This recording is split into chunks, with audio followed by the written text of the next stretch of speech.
Hello! Welcome back.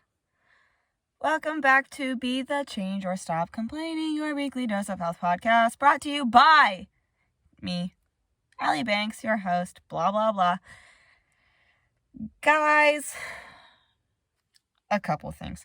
First thing, I tried to record this episode, and I was talking about something else, and I was like, this is the worst episode I've ever done ever. So now I'm not going to talk about that. And then I was recording again, and it started pouring rain.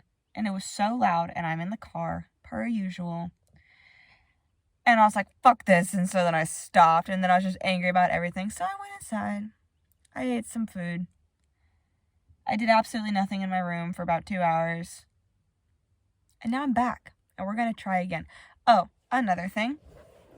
I have like 400 mosquito bites from being outside for all of like 17 minutes. And there's one on my fucking forehead. I don't know if you can see it. Probably not. But it's right in the center of my forehead. So I'm going to be wearing hats all week at work. Oh, I'm going back to work. The COVID thing, whatever. Yeah, okay. So I'm done with the quarantine. So I get to go back to work tomorrow. Yay. Which I guess is today for you because it's Tuesday. Happy Tuesday. So be the change.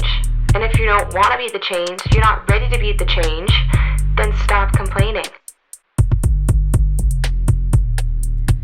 So today, I'm not teaching you really anything at all, but I came across this article that I thought was super, super interesting. And so I just wanted to share it with you guys because I was like, wow. So I'm going to tell you all about this little article that I found. The article being about, the Moderna vaccine is like an mRNA technology. They're using that same technology to possibly create an mRNA vaccine to stop HIV. So I thought that was so cool, and I'm going to read about it. So this kind of vaccine, using the mRNA technology in this vaccine for HIV, it would have to be a multi-step vaccine. Reason being, HIV comes in several different, what they call spike-shaped virus proteins. So what happened with the COVID vaccine and why it's proving to be effective, regardless of political stuff, let's just say science is saying that it's effective, okay? That's the statement that I'm making, okay? Science says it's effective, or some science, possibly valid science. I'm still unsure where I stand on the vaccine.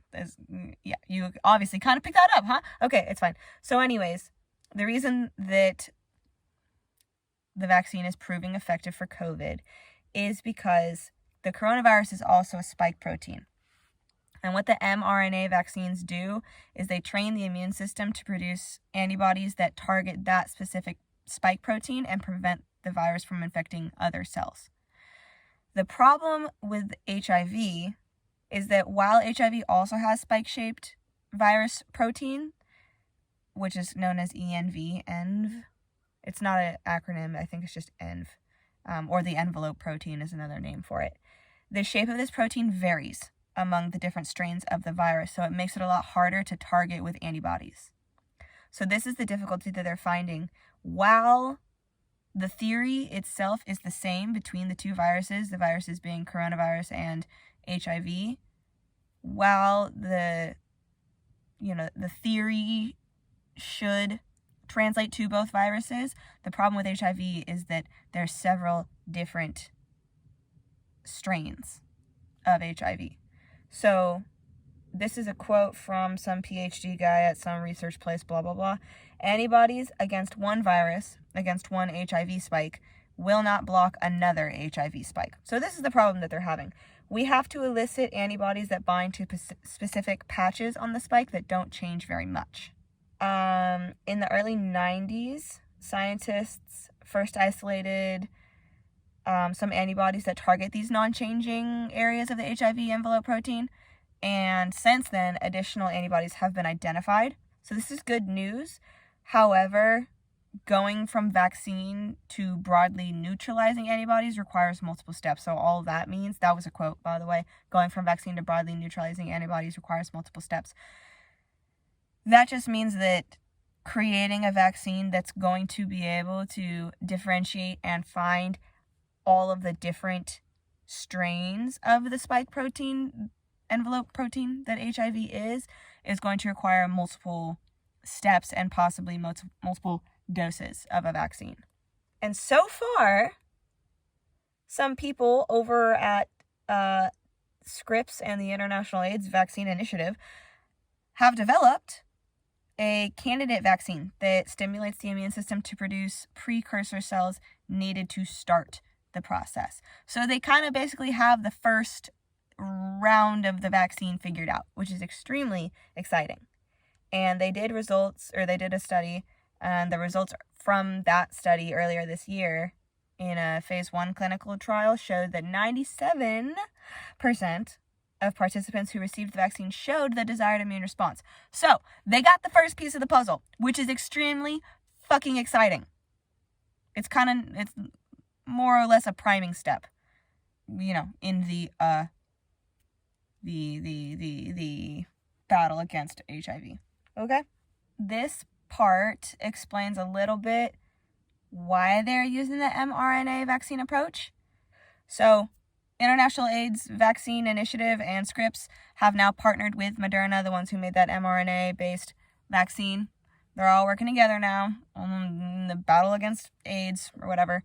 And so what they're going to do, the mRNA, that stands for messenger RNA, the mRNA contains a blueprint for making specific proteins. And then the mRNA vaccines will deliver those instructions to the cell to tell them to produce the protein necessary for nixing the virus.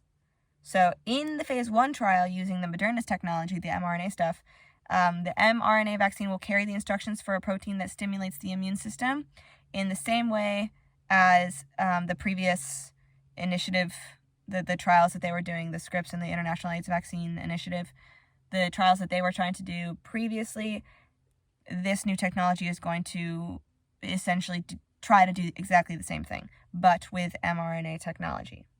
And what they are going to do, they're going to enroll 56 healthy people without HIV, and they will test 2 versions of the vaccine candidate. 2 groups of people will receive a mix of 2 vaccine candidates, and the other 2 will receive either one or the other. And this is only the first of several clinical trials that they're going to do. There's nothing set in stone, no promises made or anything like that, but they're kind of starting the research to see if this mRNA technology can help the fight against HIV. And they had tried previously to use the Johnson & Johnson vaccine technology, and what that is called is the adenovirus vaccine, also known as AD26. They tried using that technology in a similar approach to try to cure HIV, essentially. They tried to do that. They enrolled 2,600 women in South Africa who were at high risk for HIV infection, but these results only showed like a 25% efficacy, which was well below the 15% goal that they had. So they tried using AD26 technology. It's effective for COVID-19, supposedly, but in this study it showed that HIV is a virus that requires a much higher degree of immune response to achieve the effective, protection against it. So that didn't work. And now they're going to try using the mRNA method instead. But it's going to take a whole lot of time to test it in the clinical trials and roll it out to the world. However, they're pretty fucking hopeful that this might work. So that's very interesting. And I was talking to my mom about this, remember, the smartest person in the world, and she said that she's also heard talk of them trying to use this mRNA technology for cancer treatments as well, and some other disease treatments. I don't remember exactly what she said, and I didn't research it, but this mRNA technology that they discovered to treat COVID, it might prove to be useful for a whole lot of other diseases, which is very exciting, for people who are living with problems. I don't think it has absolutely anything to do with, well, Maybe. I was going to say I don't know if it has anything to do with MS and if they could do anything about that, but MS is an autoimmune problem. HIV is an autoimmune problem.